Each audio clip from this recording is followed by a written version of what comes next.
Mateo observaba su reflejo en el gran ventanal de su estudio, pero la imagen que le devolvía el cristal no se parecía en nada al hombre poderoso que el mundo creía conocer.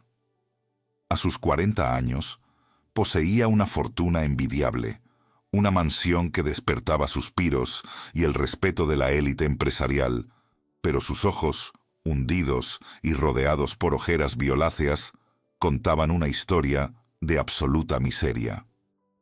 El éxito, para Mateo, se había convertido en una corona de espinas. Llevaba meses sin conocer lo que era un sueño reparador. Para él, la noche no era un espacio de descanso, sino un campo de batalla donde siempre terminaba derrotado. El insomnio crónico estaba devorando su salud, y lo que era más peligroso, estaba empezando a fracturar su juicio. Cada vez le costaba más distinguir entre los susurros de su conciencia y las sombras que parecían danzar en los rincones de su lujosa propiedad. La atmósfera en su hogar era gélida, a pesar de la calefacción central. El silencio de la casa se sentía denso, casi sólido, transformando cada habitación en una celda de aislamiento. Mateo caminaba por los pasillos de mármol escuchando el eco de sus propios pasos, sintiéndose como un fantasma en su propio palacio. El reloj de pared en el salón principal, una pieza de anticuario que antes le generaba orgullo, ahora era su peor enemigo. Cada tic-tac resonaba en sus oídos como el golpe de un martillo sobre un clavo, recordándole que el tiempo pasaba y que el alivio no llegaba. Las 3 de la mañana se habían convertido en su hora maldita, el momento exacto en que la fatiga física alcanzaba su punto máximo, pero su mente se negaba a apagarse, disparando pensamientos intrusivos con la precisión de una ametralladora. El origen de este tormento no era un misterio para él, aunque intentara ocultarlo bajo capas de racionalismo. Mateo cargaba con un secreto pesado, una mancha en su pasado que ninguna cantidad de dinero podía limpiar. Años atrás, tomó una decisión implacable que le permitió escalar hasta la cima, pero al hacerlo, destruyó los puentes más sagrados de su vida. No podía cerrar los ojos sin ver los rostros de aquellas personas a las que había decepcionado, especialmente la mirada de dolor de quienes confiaron en él y terminaron siendo solo peldaños en su ascenso al poder. La culpa era una sombra que no necesitaba luz para existir. Vivía dentro de él, alimentándose de su paz y robándole el derecho a cerrar los párpados sin ser asaltado por el juicio de su propia memoria. Una madrugada, cuando la desesperación estaba a punto de llevarlo al colapso nervioso, Mateo comenzó a hurgar en un viejo baúl de recuerdos que pertenecía a su familia. Entre papeles amarillentos y fotografías olvidadas, sus dedos tropezaron con algo inesperado: la vieja Biblia de su abuela. Era un libro gastado, con el lomo herido por el tiempo. Pero al abrirlo, Mateo encontró algo que detuvo su respiración. Entre las páginas había decenas de anotaciones hechas a mano con una caligrafía temblorosa pero firme. «Salmos para el descanso», decía una de las notas en el margen superior. Su abuela, una mujer que había enfrentado guerras y carencias con una serenidad envidiable, parecía haber dejado un mapa para navegar en la oscuridad que ahora lo consumía a él. Al principio, Mateo sintió un impulso de rechazo. Él era un hombre pragmático, endurecido por un mundo donde solo sobrevive el más fuerte, y la idea de que unas palabras antiguas pudieran curar el desastre químico y emocional de su mente le parecía una burla. Se consideraba demasiado inteligente para creer en milagros escritos en papel, pero la desesperación tiene una forma peculiar de doblegar el orgullo más férreo. Sus manos temblaban mientras sostenía el libro. Antes de que continuemos con esta historia, suscríbete al canal y cuéntanos en los comentarios desde dónde nos estás viendo. En ese instante de vulnerabilidad absoluta, Mateo decidió, por primera vez en su vida adulta, darle una oportunidad a lo desconocido y comenzó a leer. Sus ojos se posaron en el primer verso del Salmo 4. Apenas su voz, ronca por el cansancio, pronunció las primeras palabras buscando desesperadamente esa paz prometida. Algo extraño sucedió en la habitación. La temperatura descendió de forma abrupta, un frío que calaba los huesos, a pesar de que las ventanas estaban cerradas. Justo cuando sus labios formaban la frase sobre acostarse en paz, la luz de su lámpara de escritorio comenzó a parpadear violentamente hasta apagarse por completo. En la penumbra repentina, Mateo no se sintió solo. Una presencia gélida y opresiva pareció materializarse a sus espaldas, haciéndole comprender con un terror renovado que su batalla nocturna no era simplemente un problema psicológico o una falta de melatonina, sino un enfrentamiento espiritual que apenas comenzaba a manifestarse. El frío que invadió la estancia no era un fenómeno meteorológico, sino una manifestación de la verdad que Mateo había intentado sepultar bajo capas de arrogancia y billetes de alta denominación. Mientras la oscuridad lo envolvía tras el parpadeo de la lámpara, su mente, debilitada por los meses de vigilia, lo arrastró sin piedad hacia el abismo de sus recuerdos. El origen de su condena no estaba en el estrés de los mercados financieros ni en una patología médica inexplicable, sino en un despacho climatizado exactamente 5 años atrás. En aquel entonces, Mateo no veía sombras, sino oportunidades. Frente a él, su hermano menor, Lucas, firmaba con confianza ciega una serie de documentos que, bajo la apariencia de una reestructuración necesaria, le arrebataban de un plumazo su herencia y su lugar en la empresa que su padre había fundado con sudor. Mateo recordaba la expresión de Lucas en aquel momento, una mezcla de lealtad absoluta y cansancio. Lucas siempre había sido el corazón de la familia, el que mediaba en las disputas y el que recordaba los cumpleaños, mientras que Mateo era el cerebro frío, el estratega que solo entendía el lenguaje de los gráficos ascendentes. La traición fue quirúrgica. Mateo manipuló las cláusulas, aprovechando un momento de vulnerabilidad emocional de su hermano para consolidar un poder unipersonal que consideraba vital para el éxito de la firma. Para él, en aquel entonces, el fin justificaba los medios. Creía que Lucas era demasiado blando para el mundo de los negocios y que al apartarlo, estaba protegiendo el legado familiar. Sin embargo, lo que realmente estaba haciendo era extirpar el alma de su propio hogar. La desintegración familiar no tardó en manifestarse como una herida que se infecta en silencio. Su madre, una mujer cuya fortaleza residía en la unión de sus hijos, vio cómo el vínculo sagrado se rompía por la codicia de uno de ellos.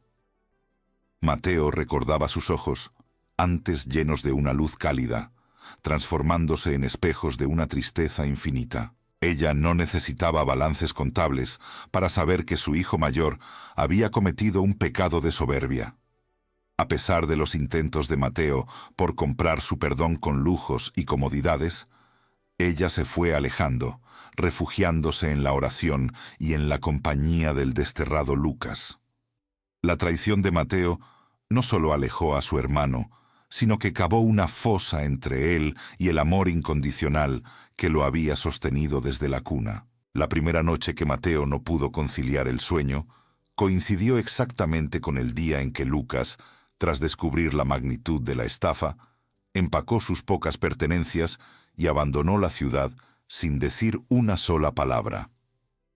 Mateo se acostó esa noche sintiéndose el rey del mundo, pero cuando cerró los ojos, el silencio de su habitación comenzó a pesarle como si estuviera enterrado vivo. No hubo gritos ni reclamos, solo una ausencia absoluta que se filtró por las rendijas de su conciencia.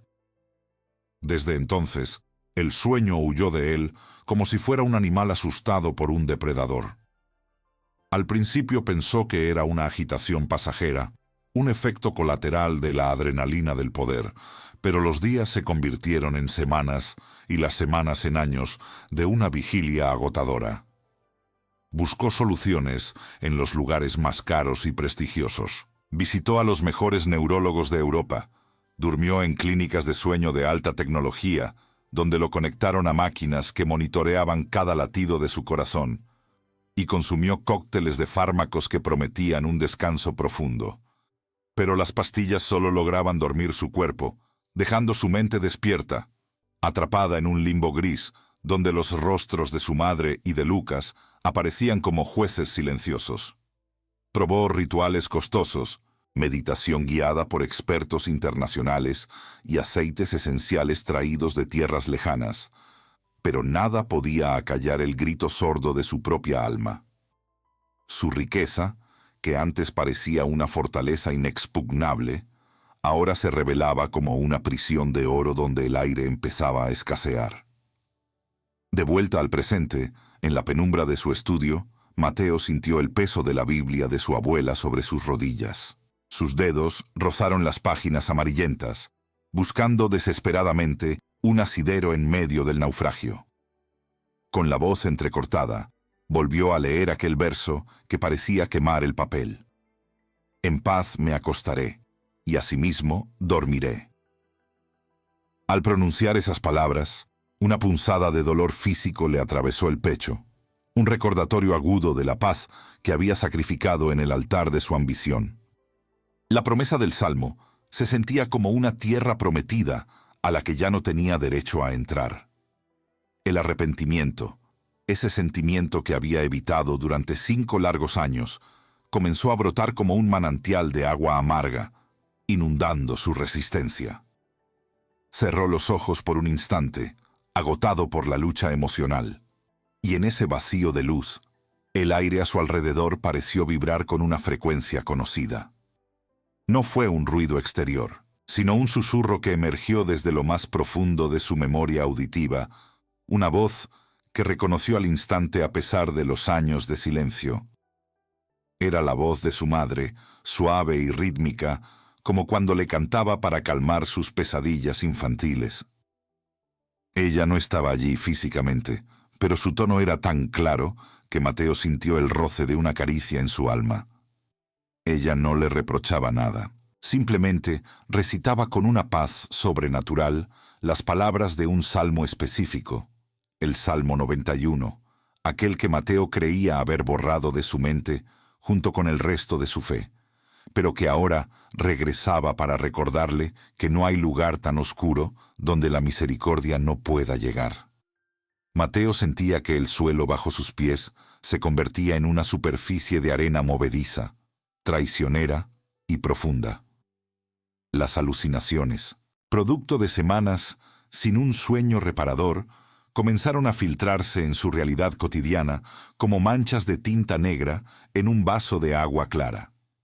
En las reuniones de la junta directiva, donde antes reinaba con una autoridad gélida, ahora veía sombras alargadas que se desprendían de las paredes y parecían susurrar su nombre con el tono de voz exacto de su hermano. Su capacidad para tomar decisiones, antes afilada como un bisturí, se había vuelto errática y torpe. Cometió errores financieros garrafales, ignorando advertencias legales que ponían en riesgo la estabilidad de la empresa que tanto le había costado usurpar. Su imperio de cristal empezaba a agrietarse bajo el peso de su propia mente fragmentada, pero a Mateo ya no le importaban las acciones ni los dividendos. Su única y enfermiza obsesión era el silencio que nunca llegaba y esa mirada invisible que lo perseguía desde cada rincón oscuro de su mansión. Fue un martes gris, de esos donde el cielo parece una losa de plomo, cuando el teléfono rompió la frágil calma de su aislamiento. La voz al otro lado de la línea era aséptica, profesional y desprovista de cualquier carga emocional que el mensaje pudiera contener. Le informaron que su hermano, Lucas, había sido ingresado de urgencia en un hospital a cientos de kilómetros de distancia, en una pequeña localidad costera. Su estado era crítico. Una enfermedad que había avanzado en absoluto silencio durante los años de su exilio lo tenía ahora al borde del abismo definitivo. Mateo colgó el auricular y sintió un vacío gélido expandiéndose en su estómago. Una náusea que no tenía nada que ver con el cuerpo, y sí con el espíritu. La noticia fue como un golpe directo a su ya maltrecha conciencia. El destino parecía estar cobrando las deudas de una manera que él no podía controlar con transferencias bancarias ni abogados de prestigio. La lucha interna que se desató en el pecho de Mateo fue feroz y agotadora. El orgullo, esa armadura oxidada que había vestido durante 5 largos años, le susurraba al oído que ya era demasiado tarde, que el rechazo de Lucas sería el golpe final que su cordura no podría soportar. Tenía un miedo paralizante de encontrarse con el odio en los ojos de su hermano, o peor aún, con la indiferencia absoluta de quien ya ha perdonado porque ya no siente nada. Sin embargo, el eco de la voz de su madre fallecida y la persistencia de los salmos en su mente actuaban como un imán invisible que tiraba de su voluntad. No podía seguir huyendo del pasado si quería tener algún futuro. La paz que tanto anhelaba no se encontraba en el olvido, sino en el centro mismo de la tormenta que él mismo había provocado. Con las manos temblorosas y el corazón martilleando contra sus costillas, tomó las llaves de su coche y la vieja Biblia de su abuela, saliendo de su casa como quien escapa de una prisión en llamas. El viaje nocturno se convirtió en una travesía por el mismo purgatorio. Una tormenta feroz estalló apenas salió de los límites de la ciudad, con relámpagos que desgarraban el cielo negro y una lluvia tan densa que el limpiaparabrisas apenas podía despejar un par de metros de carretera. Mateo se sentía solo en medio del caos, rodeado de una oscuridad que parecía tener peso físico y garras. Para no sucumbir al pánico ni al agotamiento extremo, empezó a recitar en voz alta las palabras que recordaba de su infancia. «El Señor es mi pastor, nada me faltará», decía con una voz ronca y quebrada, mientras sus manos se aferraban al volante con una fuerza desesperada. Al llegar al verso sobre el valle de sombra de muerte, sintió que el coche no avanzaba por una carretera de asfalto, sino por el túnel de su propia redención. El miedo a la muerte, tanto la de su hermano como la de su propia alma marchita, lo envolvía como el viento racheado que sacudía el vehículo en cada curva del camino. Finalmente, las luces frías y blancas del hospital emergieron entre la bruma como faros distantes de un puerto lejano.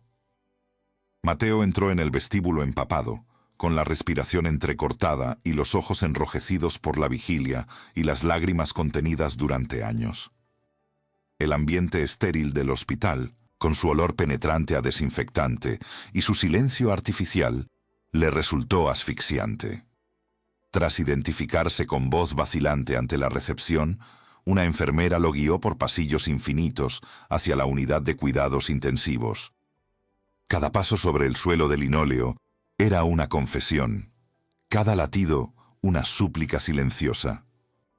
Al llegar ante el médico de turno, Mateo recibió el impacto de una realidad devastadora. Lucas había entrado en un coma profundo apenas unos minutos antes de su llegada. El médico, con una mezcla de cansancio y compasión profesional, le confió un detalle que paralizó el tiempo. Justo antes de perder el conocimiento, en medio del delirio de la fiebre, Lucas no había pedido medicina ni ayuda, sino que había susurrado con una paz que desafiaba toda lógica médica. Aunque ande en valle de sombra de muerte, no temeré mal alguno. Eran exactamente las mismas palabras que Mateo venía recitando desesperadamente en la soledad de la carretera. Mateo cruzó el umbral de la habitación con el corazón suspendido en un hilo de angustia pura, sintiendo que cada paso hacia la cama de su hermano era una caminata por un desierto de culpas acumuladas. El silencio sepulcral del pasillo fue sustituido de inmediato por el rítmico y metálico sonido de los monitores médicos, un pitido constante y frío que marcaba el compás de una vida que se desvanecía ante sus ojos. Ese sonido se convirtió para él en el nuevo reloj de su existencia, un segundero cruel que le recordaba con cada pulsación que, a diferencia de sus empresas y sus cuentas bancarias, el tiempo de Lucas no se podía comprar, negociar ni recuperar. Se acercó a la cama con pasos vacilantes, sintiendo que sus piernas pesaban como si estuvieran hechas de plomo, mientras la luz fluorescente del techo acentuaba la palidez cadavérica de su hermano menor. Al ver a Lucas, tan frágil bajo las sábanas blancas, rodeado de cables y tubos que parecían succionarle la poca esencia que le quedaba, Mateo sintió que una mano invisible le apretaba la garganta hasta dejarlo sin aliento. El hombre que había construido un imperio basado en la astucia implacable y la frialdad emocional, se derrumbó por completo ante la visión de aquel joven al que una vez prometió proteger y al que terminó traicionando por una ambición ciega. Se sentó en la silla metálica junto a la cama, sintiendo el frío del acero a través de su ropa todavía húmeda por la tormenta exterior. En ese cubículo estéril, la realidad lo golpeó con una fuerza devastadora. Su éxito, sus mansiones y su prestigio social se desvanecieron como humo en el viento. Nada de su riqueza podía devolverle el color a las mejillas de Lucas ni obligar a sus pulmones a respirar por sí mismos. Mateo se dio cuenta de que había pasado los últimos 5 años acumulando tesoros que ahora eran basura frente a la inminencia de la muerte. La soledad de su mansión era un paraíso comparada con el vacío que sentía ahora al ver que su hermano estaba a un paso de la eternidad sin haber escuchado una sola palabra de arrepentimiento de su parte. Desesperado, buscó entre sus manos temblorosas la vieja Biblia de su abuela, cuyas páginas estaban marcadas por las lágrimas de generaciones pasadas. Pero esta vez, Mateo no se limitó a leer con los ojos. Cerró los párpados con fuerza y, con una voz que nació desde el rincón más oscuro y herido de su espíritu, empezó a clamar. No era la lectura mecánica de un hombre religioso, sino el grito de un náufrago que ve la última balsa alejarse. «Ten piedad de mí, oh Dios, conforme a tu misericordia», exclamó en un susurro cargado de sollozos que rompieron el silencio de la unidad de cuidados intensivos. No pedía justicia, porque sabía perfectamente que la justicia lo condenaría al olvido. Pedía misericordia, una oportunidad que su intelecto le decía que no merecía. Sus lágrimas comenzaron a caer copiosamente sobre las sábanas de Lucas, mezclándose con el sudor de la fiebre que consumía al enfermo. En ese momento de quiebre absoluto, Mateo comenzó a hablarle al cuerpo inconsciente de su hermano, confesando cada una de sus faltas con una honestidad brutal. Le pidió perdón por la ambición que lo cegó, por los documentos que firmó a sus espaldas para arrebatarle el control de la empresa y por haberlo expulsado de la herencia familiar como si fuera un extraño.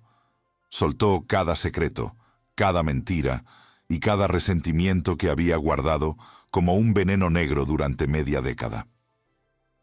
A medida que las palabras salían de su boca, sintió como si una armadura de hierro, pesada y oxidada, se desprendiera finalmente de su pecho, permitiéndole respirar un aire puro que no había probado en años.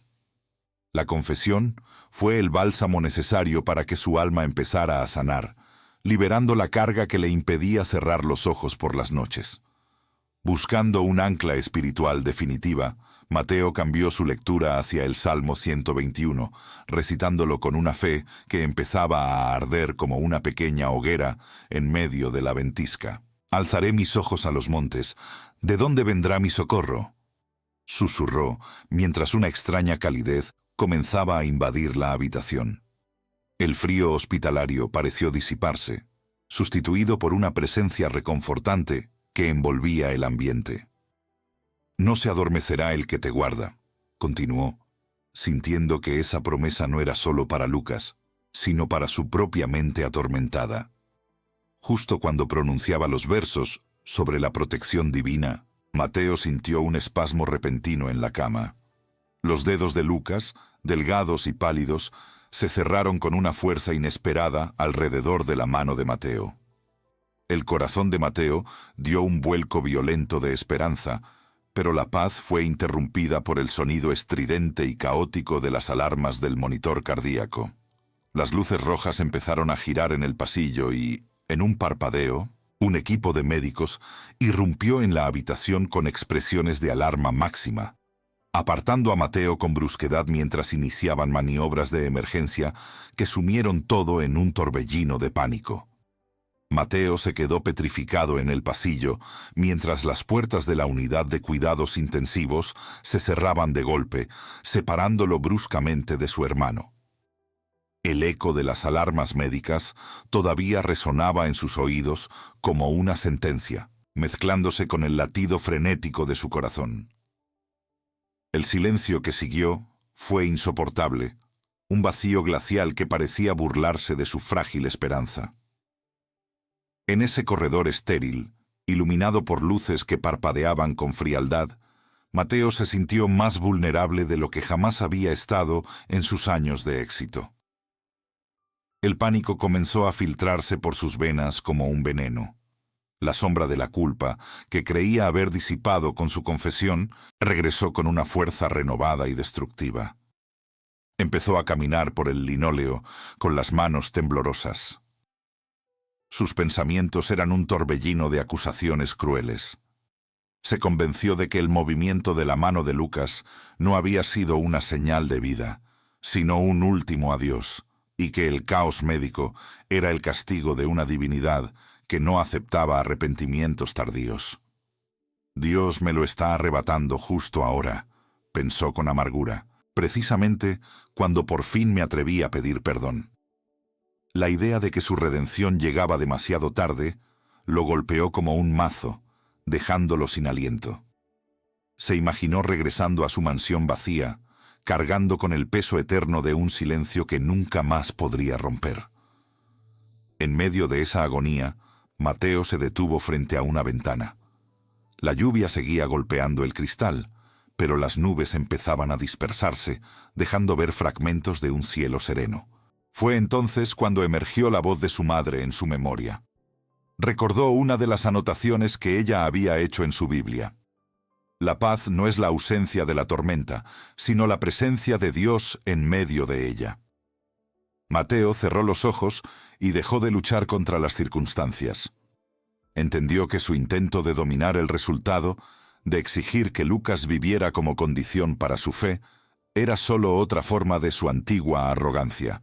Dios es nuestro amparo y fortaleza, nuestro pronto auxilio en las tribulaciones, comenzó a recitar en voz baja, dejando que cada sílaba penetrara en su alma. Por tanto, no temeremos, aunque la tierra sea removida. Al pronunciar esos versos, algo cambió en su interior. La necesidad de resultados fue sustituida por una entrega total. Mateo se dio cuenta de que si Lucas partía esa noche, al menos lo haría sabiendo que su hermano lo amaba. Y si se quedaba, sería por una gracia que no podía comprar. Con un suspiro que drenó años de tensión, Mateo se arrodilló allí mismo, en medio del pasillo hospitalario, ignorando las miradas curiosas. En ese acto de humildad, Mateo entregó finalmente el control. Entregó sus acciones, su necesidad de reconocimiento y la salud de su hermano. «Hágase tu voluntad», susurró con lágrimas rodando por sus mejillas, y en ese instante, una paz sobrenatural lo envolvió. Ya no importaba el pitido de las máquinas ni el aroma del hospital. Mateo estaba, por primera vez, verdaderamente despierto. Pasaron los minutos en ese estado de calma hasta que el sonido de unos pasos lentos lo obligó a abrir los ojos. El médico jefe caminaba hacia él con una expresión de asombro. Mateo se puso de pie, preparándose para recibir cualquier noticia con la paz que acababa de encontrar. El médico se detuvo y se quitó la mascarilla. «No tengo una explicación lógica para lo que ha sucedido», comenzó a decir. Los niveles de oxígeno de su hermano se estabilizaron solos, y contra todo pronóstico, Lucas ha despertado del coma. Está pidiendo verlo ahora mismo. El mundo pareció detenerse para Mateo. Siguió al médico a la habitación, sintiendo que el suelo que pisaba era sagrado. Al entrar, vio a Lucas con los ojos abiertos. Mateo se acercó a la cama, pero antes de que pudiera hablar, su hermano levantó una mano débil. «He escuchado los salmos que me leías en mis sueños, Mateo. Por fin puedo descansar porque sé que hemos encontrado el camino a casa», susurró Lucas, cerrando los ojos para dormir un sueño natural que Mateo reconoció como el milagro de la paz. El abrazo que siguió a aquellas palabras de Lucas fue el sonido del perdón, rompiendo finalmente las pesadas cadenas de un pasado oscuro y asfixiante. En aquella pequeña habitación de hospital, donde el aire solía oler a medicina fría y desesperanza absoluta, se produjo una transmutación sagrada que cambió el destino de ambos hombres para siempre. Mateo, el hombre que una vez creyó ciegamente que su identidad estaba definida solo por el éxito material y el saldo de sus cuentas bancarias, sollozaba sobre el hombro de su hermano menor, como un niño que finalmente ha encontrado el camino de vuelta a casa tras una tormenta devastadora. El odio, la amargura y la competencia feroz que los habían mantenido alejados durante un lustro, se disolvieron en ese contacto humano, dejando en su lugar una paz que las palabras humanas apenas alcanzaban a describir. No fue una reconciliación instantánea de olvido absoluto, sino el inicio de un proceso de sanación profunda, donde cada lágrima vertida limpiaba una herida del alma que llevaba años supurando. A medida que pasaban los días y Lucas recuperaba sus fuerzas de forma milagrosa, la transformación de Mateo se hacía evidente para todos los que lo rodeaban en su entorno cotidiano. El hombre que antes caminaba con los hombros siempre tensos y la mirada cargada de sospecha, ahora se movía con una ligereza inusual, casi etérea. Ya no era el tiburón de los negocios que buscaba aplastar a la competencia sin piedad. Ahora, su prioridad era restaurar con humildad todo lo que había roto en su búsqueda de poder. Mateo cumplió su promesa de justicia, reorganizando la estructura de la empresa familiar para devolverle a Lucas su lugar legítimo, no por una obligación legal impuesta, sino por una convicción espiritual inamovible que dictaba su nueva vida. Juntos, comenzaron a usar su influencia y recursos para financiar obras de caridad y refugios para aquellos que, al igual que Mateo en sus peores noches de insomnio, se sentían perdidos en la oscuridad total de la vida. Llegó finalmente la noche en que Mateo regresó a su lujosa mansión, pero esta vez el silencio de los amplios pasillos de mármol ya no se sentía como una prisión fría y solitaria.